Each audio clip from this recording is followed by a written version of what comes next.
அடுத்து வரும் நிகழ்ச்சியானது ஜாய்ஸ் மேயர் ஊழியங்களின் நண்பர்கள் மற்றும் பங்காளர்களால் தாங்கப்படுகிறது.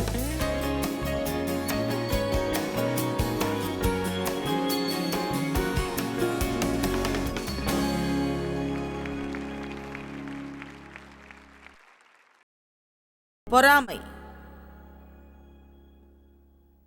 உங்களிடம் என்ன அப்படி உள்ளது?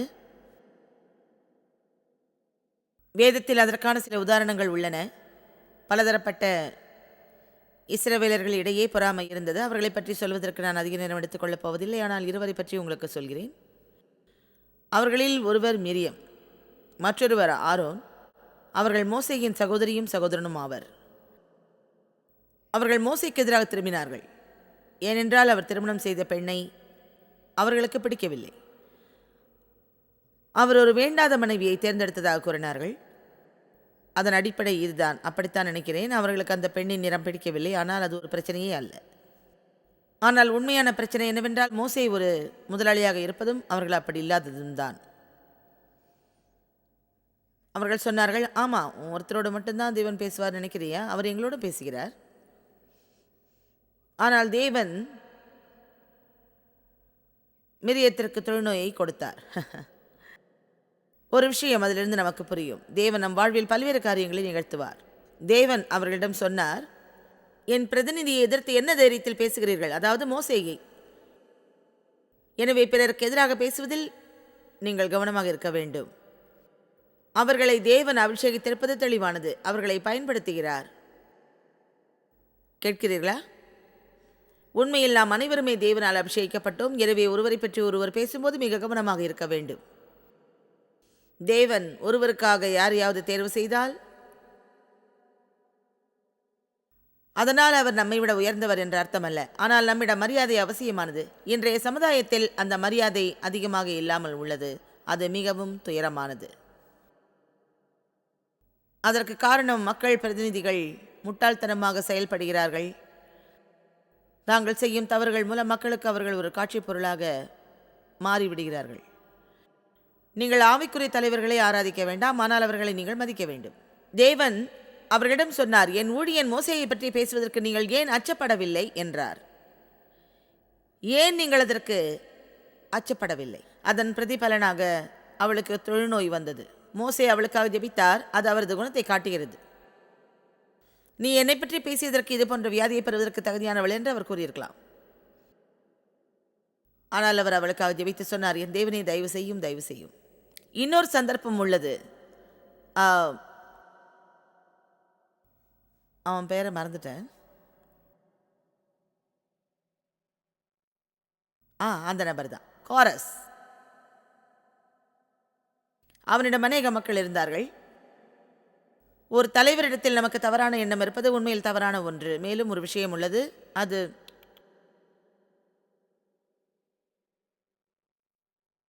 இன்று இயேசு கிறிஸ்துவின் திருச்சபையில் நிகழும் ஆபத்தான ஒரு விஷயம். அது அவர்கள் அப்படி செய்யக்கூடாது. அதாவது போதகர்கள் புதிய காரை ஒட்டி செல்வதை நீங்கள் பார்த்திருப்பீர்கள். அவர்கள் மனைவியும் புதிய காதணி அணிந்திருப்பதை பார்த்திருப்பீர்கள். அது எனக்கு புரியல. நேற்று அவர் எங்கு சாப்பிட்டார்கள் தெரியுமா? அதை பற்றி முழுதும் சொல்ல முடியும். அது தேவனின் உண்மையோடு இருக்கும். அந்த செயல்களின் தொடக்கமே பொறாமையில்தான் உள்ளது. ஏனென்றால் பிறருக்கு அந்த அதிகாரம் உள்ள போது நமக்கும் அது தேவை. உண்மையை சொன்னால் பிறர் ஏதாவது தவறு செய்தால் அதை திருத்துவதற்கு சரியான வழிகள் நம்மிடம் உள்ளன. வேதம் அதை பற்றி தெளிவாக சொல்கிறது. முடிவில் உங்களது சகோதரனிடம் தனியாக செல்லுங்கள். நீங்கள் சொல்வதை அவர் கேட்காவிட்டால் 2 அல்லது 3 பேரை அழைத்துச் செல்லுங்கள். அப்படியும் அவர் கேட்காவிட்டால் திருச்சபையில் முறையிடுங்கள். அதற்கு நீங்கள் மாறுபட்டு செல்லக்கூடாது. கோரஸ் மோசேயின் பதவியை கேட்டார். அது ஒரு பெரிய கதை. பூமி பிளந்தது. அதன் உள்ளே கோரசின் ஆட்கள் முழுவதுமாக விழுந்தனர். அதுதான் அவர்கள் முடிவு. நான் சொல்வது இதுதான், பிறர் வைத்திருப்பதை நாமும் வைத்திருக்க ஆசைப்படக்கூடாது.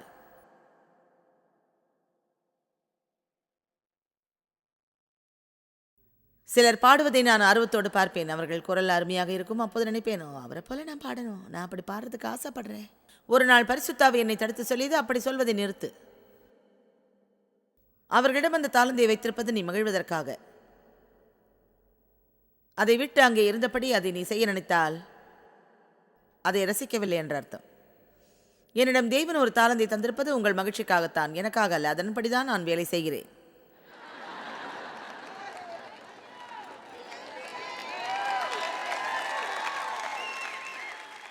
இப்படியாக ஒரு விதத்தில் தான் சிலர் உங்களுக்கு மகத்தான ஆராதனை வழங்குகிறார்கள். அந்த தாளந்து அவர்களிடம் இருப்பது உங்கள் நல் ஒழுக்கத்திற்காக, உங்கள் நலனுக்காக, உங்கள் வளர்ச்சிக்காக. அதன் அர்த்தம் அவர்கள் செய்வதை நாம் ரசிக்கவில்லை என்பதல்ல. உங்களுக்கே தெரியும். உங்களிடம் உள்ள தாளந்தை பயன்படுத்துங்கள், அதில் தளர்ச்சி அடையாதீர்கள். அல்லேலூயா. நான் வெறுக்கும் இன்னொரு காரியம் பொறாமை. சில மனிதர்கள் மற்றவரிடத்தில் இருக்கும் பொருள்களை விரும்புவார்கள், ஆனால் பெறுவதற்குரிய முயற்சி எடுப்பதில்லை.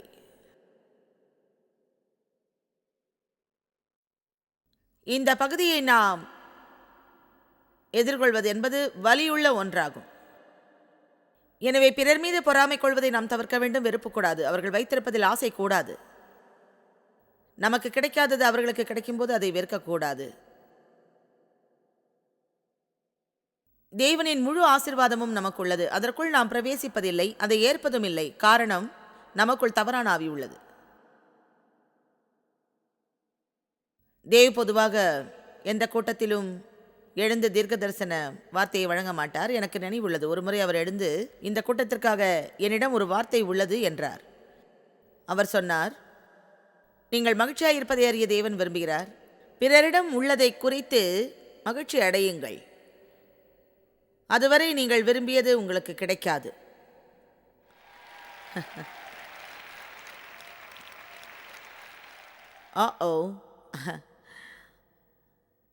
அதில் ஒரு பகுதி நமக்கு பாதுகாப்பு இல்லாமல் இருப்பதாகும். நாம் யார் என்று நமக்கு தெரிவதில்லை. தேவன் நமக்காக ஒரு தனித்திட்டம் விசேஷமாக வைத்திருப்பதை நாம் விசுவாசிப்பதில்லை. நமக்காக தேவன் விசேஷித்த ஒன்றை செய்வார் என்றும் நாம் விசுவாசிப்பதில்லை. எனவே ஒருவரிடம் உள்ளது நம்மிடம் இல்லாத போது நம்மிடம் என்ன தவறு உள்ளது என்று நாம் ஆச்சரியப்படுகிறோம். இதற்காக தேவன் நம்மை நேசிக்கவில்லை என்கிறோம். அது திரும்ப திரும்ப நம்மில் நிகழ்வதாக உள்ளது. உள்ளபடியே வேதத்தில் யாத்ராகமும் 20 போதிக்கிறது, பிறரிடம் உள்ளதை இச்சியாமல் இருப்பது 10 கட்டளைகளில் 10வதாக உள்ளது. பிறனுடைய வீட்டை இச்சியாதிருப்பாயாக. பிறனுடைய மனைவியையும் அவனுடைய வேலைக்காரனையும் அவனுடைய வேலைக்காரியையும் அவனுடைய எருதையும் அவனுடைய கழுதையும் பின்னும் பிறருக்குள்ள யாதொன்றையும் இச்சியாதிருப்பாயாக. அதை புரியும்படி சொல்கிறேன். பிறர் நீச்சற்குளம் மீது நீங்கள் ஆசைப்படாதீர்கள். பிறருடைய புதிய காரை குறித்து நீங்கள் ஆசைப்படாதீர்கள். உங்கள் வீட்டை விட பெரியதாக உள்ள பிறரது வீடு மீது நீங்கள் ஆசை வைக்காதீர்கள். பிறர் வீட்டு பாதுகாவலர் மீது நீங்கள் ஆசைப்படாதீர்கள். தோட்டக்காரன் மீதோ பிறரிடம் உள்ள எதன் மீதோ ஆசைப்படாதீர்கள். அப்போது நீங்கள் சொல்ல வேண்டும், தேவனே, அவர்களுக்கு நீங்கள் அழகான நீச்சல் குளம் கொடுத்திருப்பது எனக்கு மகிழ்ச்சியாக உள்ளது. அவர்களுக்காக நான் மகிழ்கிறேன். மற்றபடி நீங்கள் ஒன்றை தேர்வு செய்வதில் எந்த தவறும் இல்லை. நான் அப்படித்தான் உள்ளேன் என்பதை நீங்கள் அறிய வேண்டும்.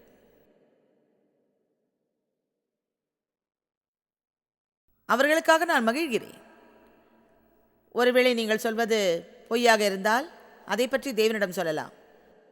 அவர்களை பற்றி நாம் மகிழவில்லை என்பது நமக்கு தெரியும், ஆனால் அவர்களுக்காக மகிழ்ச்சியை விரும்புகிறோம். தேவனிடம் விளையாடுவதில் எந்த பலனும் இல்லை, ஏனென்றால் அவருக்கு எல்லாம் தெரியும். அவர்களுக்காக மகிழ்ச்சி அடைய விரும்புகிறேன். தேவனை தயவு செய்து அவர்களுக்காக மகிழ உதவுங்கள். அந்த உதவியை தேவன் நிச்சயம் செய்வார். நாம் இருக்கும் இடத்தில் நாம் நேர்மையாக இருந்தால், நாம் எங்கிருக்க விரும்புகிறோமோ அங்கு தேவன் நம்மை வைப்பார். மன திருப்தி வேறு எதை காட்டிலும் தேவனை கௌரவிப்பதாக விசுவாசிக்கிறேன். இதை பற்றி சென்ற வாரம் யோசித்தேனா அல்லது முந்தைய வாரம் யோசித்தேனா தெரியாது. ஒரு நாள் தேவனிடம் நான் நேரத்தை கழித்த போது என் மனதில் அது தோன்றியது. நாம் திருப்தி அடைவதை தவிர வேறு எதுவும் தேவனை கௌரவிக்காது. மன திருப்தி சொல்வது என்னவென்றால், தேவனே உம்மை விசுவாசிக்கிறேன், எனக்காக தாங்கள் செய்யக்கூடிய நல்ல விஷயத்தை இப்போது செய்வதாக நான் விசுவாசிக்கிறேன். என் எதிர்காலமும் கரங்களில் இருப்பது எனக்கு தெரியும். எனக்காக நீங்கள் செய்வது அனைத்தும் தெரியும்.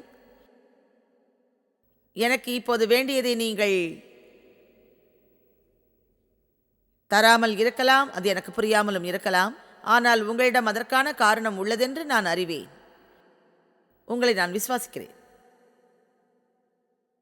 இப்போது நான் இருக்கும் இடத்தில் மகிழ்ச்சியாக உள்ளேன். எனக்கு ஒரு மேன்மையை நீங்கள் வழங்கும் வரை உள்ளதை வைத்து மகிழ்ந்திருப்பேன். இழிவுபடுத்தாமலும் தாழ்மையோடும் நேர்மையான சூழ்நிலையிலும் இருப்பதை நான் நன்கு அறிவேன். அதே சமயம் நிறைவோடு இருப்பதையும் அதில் அதிகமாக மகிழ்வதையும் நான் அறிவேன். இன்னொன்றும் அறிந்தேன். அவர் மேலோட்டமாய் பார்க்கக்கூடியவர் அல்ல. நாம் அறிவதைப் போல அவரும் அறிகிறார். எந்த ஒரு சூழ்நிலையிலும் எதையும் எதிர்கொண்டு எப்படி வாழ்வதென்று நான் அறிந்துள்ளேன். நன்றாக உண்டாலும் பசியோடு இருந்தாலும் பிறருக்கு கொடுக்கும் அளவுக்கு கையிருப்பு இருந்தாலும் அல்லது தேவைகளோடு இருந்தாலும் என்னால் வாழ முடியும். அடுத்த வசனம், எல்லாவற்றுக்கும் என்னிடம் பலம் உள்ளது. எனக்கு தேவையானது என்னிடம் இல்லாவிட்டாலும் நிலையாக இருக்கும் பலம் எனக்கு உண்டு. என்னிடம் குறைவாகவோ கூடுதலாகவோ இருந்தாலும் என்னால் திருப்தியாக இருக்க முடியும் என்பதை அறிந்துள்ளேன்.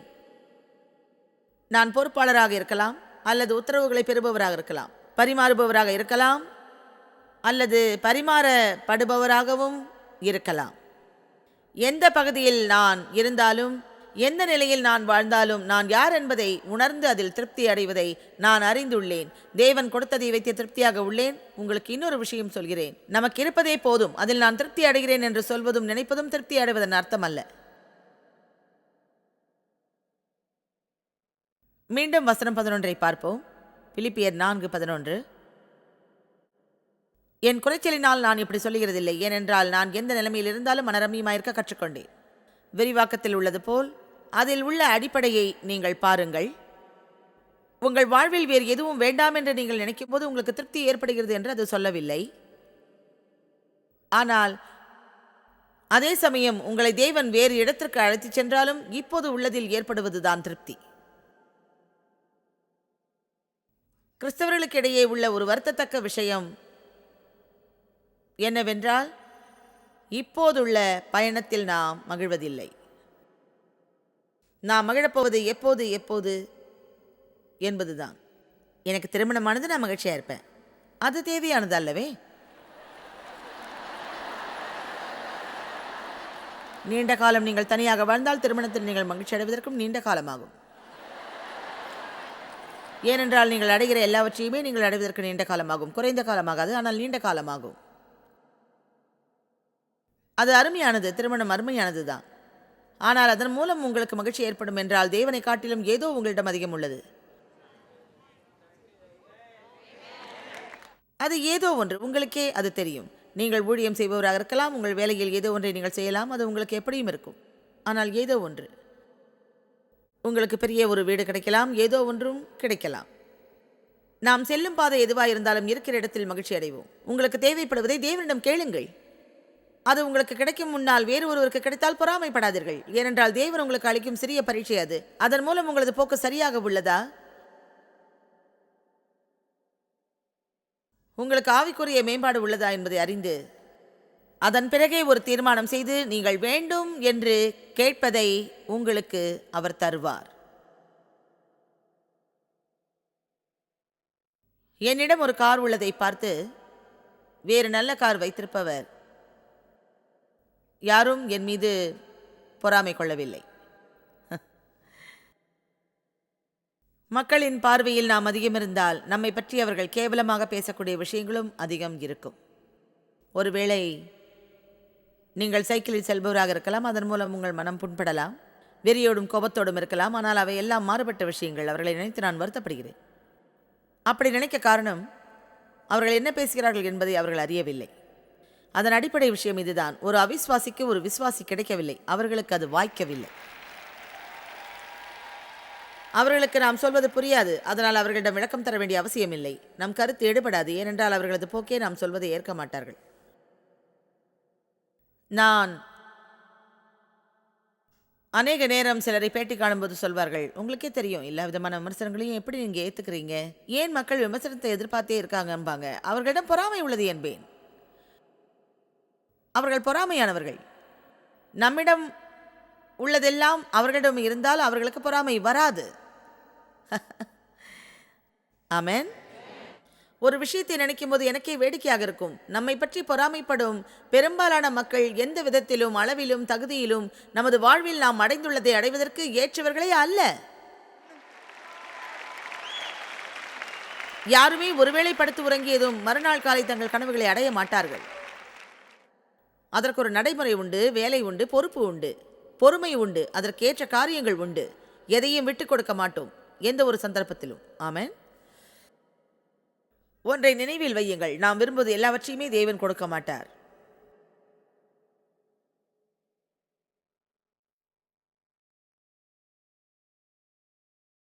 உண்மையை சொன்னால் எப்போதுமே நம்மை சந்தோஷப்படுத்துவது அவரது லட்சியம் அல்ல, ஆனால் நமது எண்ணம் அப்படி உள்ளது. நாம் மகிழ்வதை அவர் விரும்புகிறார். அதற்காக அவர் இரவு பகலாக வேலை பார்த்து முதலில் இதை தருகிறேன், அடுத்து இதை தருகிறேன், நீங்கள் சிரியுங்கள் என்று சொல்ல மாட்டார். ஆமென். 1 தீமோத்தேயு 6:6 சொல்கிறது, போதுமென்ற மனதுடனே கூடிய தேவ பக்தியே மிகுந்த ஆதாயம், அதை நீங்கள் அடைய வேண்டும். நாம் வைத்திருப்பதன் மூலம் திருப்தி வருவதில்லை, நீங்கள் தேவனுடன் வைத்திருக்கும் தொடர்பினால் அது வருகிறது. கிறிஸ்துவில் நீங்கள் யார் என்று தெரிந்து கொள்வதால் அது வருகிறது. மற்றவர்களை நீண்ட காலம் நாம் பாராட்டுவதால் அது வருவது இல்லை. புரிகிறதா? மற்றவர்களை திருப்திப்படுத்தும் வரை நாம் ஓய மாட்டோம்.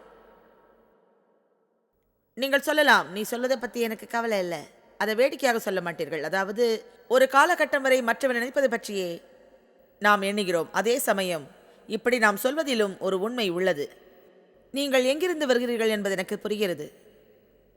அங்கு நானும் இருந்துள்ளேன்.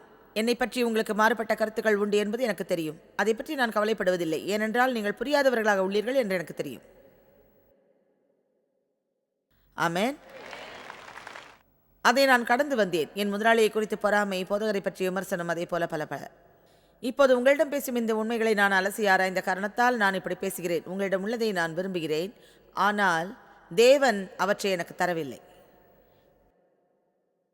எனவே எப்போதெல்லாம் முரண்பட்ட அதிருப்தியான எண்ணங்கள் நமக்கு தோன்றுகிறதோ அதை நிறுத்துங்கள். உங்களிடம் உள்ளதை நீங்கள் எண்ணி பாருங்கள். ஆமென். என்னை அதிகம் வேலை வாங்காதீர்கள், இன்று எனக்கு லீவு. உங்களை சில நேரங்களில் திருப்திப்படுத்துவது கடினம் என்று எண்ணாதீர்கள்.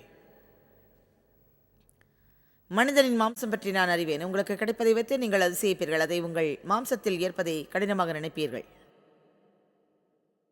நீங்கள் விசுவாசித்து ஜெபித்தீர்கள், நீங்கள் விரும்பியபடி இன்று தேவன் அந்த நல்ல வீட்டை உங்களுக்கு தந்துள்ளார். ஓ, அது அருமையாக உள்ளது, அதை நேசிக்கிறீர்கள், அதை அலங்கரிப்பதில் மகிழ்ச்சி, பிளா பிளா பிளா பிளா பிளா. 2 வாரம் கழித்து உங்களுக்கு ஒரு அதிருப்தி, இவ்வளவு பெரிய வீட்டை எந்நேரமும் சுத்தப்படுத்த வேண்டியிருக்கே. ஒரு வகையில் அதுவும் சரியானதே. சங்கீதம் 17:15 எனக்கு பிடிக்கும். அதை என்னோடு சேர்ந்து நீங்கள் பார்க்க வேண்டும். முதலாக அந்த சங்கீதத்தை நான் பார்த்தபோது நான் நினைத்தது, இது தேவையே. நானே நீதியில் உம்முடைய முகத்தை தரிசிப்பேன்.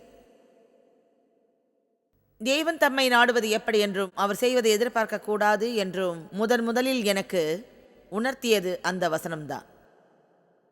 சொல்வது புரிகிறதா? தேவன் யார் என்பதை அறியுங்கள். உங்களுக்கு செய்வதை எதிர்பார்க்காதீர்கள். அவரது முகத்தை பாருங்கள், கைகளை பார்க்காதீர்கள். அவர் முகத்தை நீங்கள் பார்த்தாலே அவரது கரங்கள் திறந்திருப்பதை உங்களால் அறிய முடியும். நானே நீதியில் உம்முடைய முகத்தை தரிசிப்பேன். தினசரி காலையில் உமது முகத்தை தரிசிக்கும் போது நான் முழுவதும் திருப்தி அடைவேன்.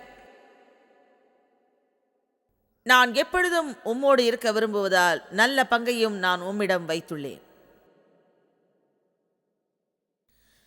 தினமும் காலை எழுந்ததும் நமது எண்ணங்கள் சில காரியங்களை எதிர்பார்த்து இருக்கக்கூடாது. இன்று நாம் காப்பாற்றப்பட வேண்டும்.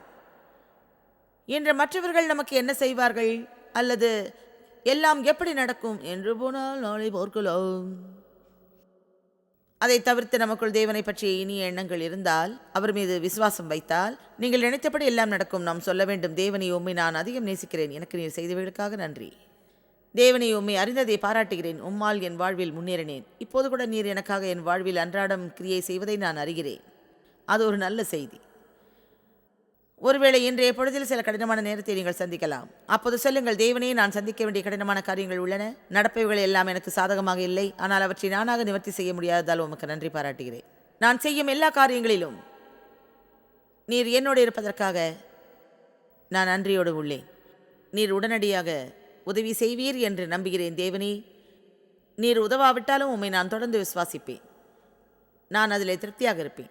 மத்தேயு 6:33. அவரை முதலில் தேடுங்கள். இரண்டாவது மூன்றாவதாக அல்ல, முதலாவது தேவனுடைய ராஜ்யத்தையும் அவருடைய நீதியையும் தேடுங்கள், அப்பொழுது இவைகளெல்லாம் உங்களுக்கு கூட கொடுக்கப்படும்.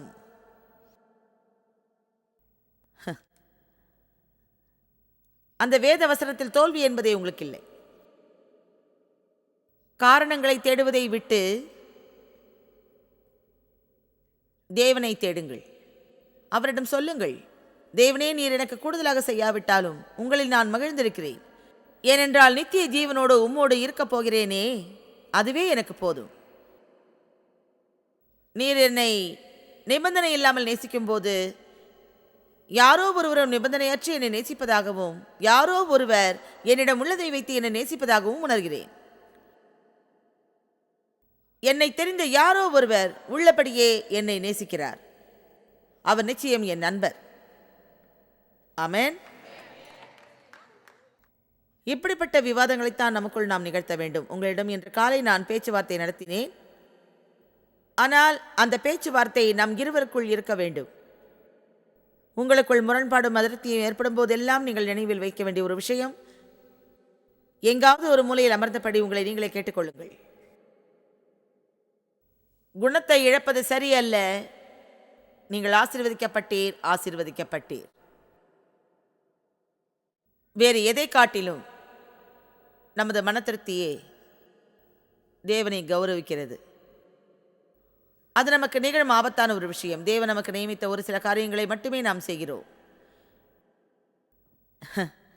எல்லா காரியங்களையும் நாம் செய்வதில்லை. நமக்கு நேரமில்லாமல் அதை தள்ளி போடுகிறோம். அதனால் நமக்கு அபிஷேகம் கிடைப்பதில்லை. ஏனென்றால் தேவனின் விருப்பப்படி அவர் நேரத்தோடு நாம் செல்வதில்லை. பிரசங்கி 11 சொல்கிறது, எல்லா சூழ்நிலைகளும் நமக்கு சாதகமாகும் வரை நீ காத்திருக்காதே, அப்போது நீ விதைக்க மாட்டாய். அடுத்த விளைச்சலில் கிடைக்கும் அதிக பணத்தை தேவனே நான் கொடுத்து விடுகிறேன். அப்படி நீங்கள் செய்தாலும் பிசாசு அதை எடுத்துக்கொள்ளும். தேவன் எதையாவது நம்மை கொடுக்க சொன்னாலும், கைவிட சொன்னாலும், பிறருக்கு தர சொன்னாலும், அதற்காக நாம் விதைக்க வேண்டியது அதிக அளவில் இருக்கும். எதையாவது ஒன்றை நீங்கள் செய்ய வேண்டும் என்று தேவன் சொன்னால், அது உங்களுக்கு கடினமாக இருந்தால்,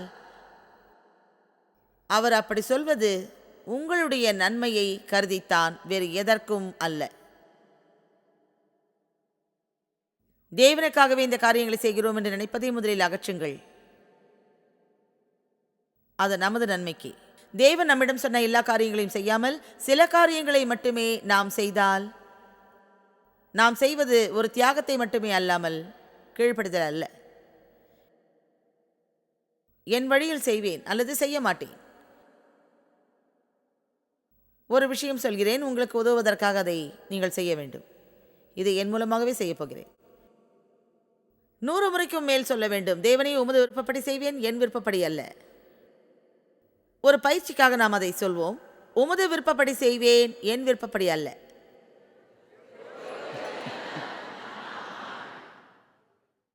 ஒரு நாளைக்கு 100 முறை அதை சொல்லுங்கள். நீங்கள் சமைக்கும் போதும், நீங்கள் கடைக்கு செல்லும் போதும், பெட்ரோல் போடும் போதும், புல் வெட்டும் போதும், வேலைக்கு செல்லும் போதும் சொல்லுங்கள், தேவனே, உமது விருப்பப்படி செய்வேன், என் விருப்பப்படி அல்ல. உமது விருப்பப்படி செய்வேன், என் விருப்பப்படி அல்ல. நீங்கள் ஒப்புக்கொள்ள வேண்டிய இன்னொரு விஷயம் சொல்கிறேன், தேவனே, உம்மிடம் சரணடைகிறேன், உம்மிடம் சரணடைகிறேன். தேவனின் கரங்களில் ஸ்லாகியமாக நம்மை ஒப்படைக்க வேண்டும். ஒரு களிமண் போல அது இருக்க வேண்டும். தேவன் நம்மிடம் எதை செய்ய சொன்னாலும் செய்ய வேண்டாம் என்று சொன்னாலும் அப்படி அவர் சொல்வது நமது நன்மைக்காகத்தான். முதலில் அது நன்றாக இருக்காது தெரியுமா? ஆனால் நீங்கள் தேவனின் வழியில் காரியம் செய்தால் நீங்கள் அனுபவிக்கும் துயரங்கள் எதுவாயிருந்தாலும் நிச்சயம் அதன் முடிவு நல்ல விதமாக இருக்கும்.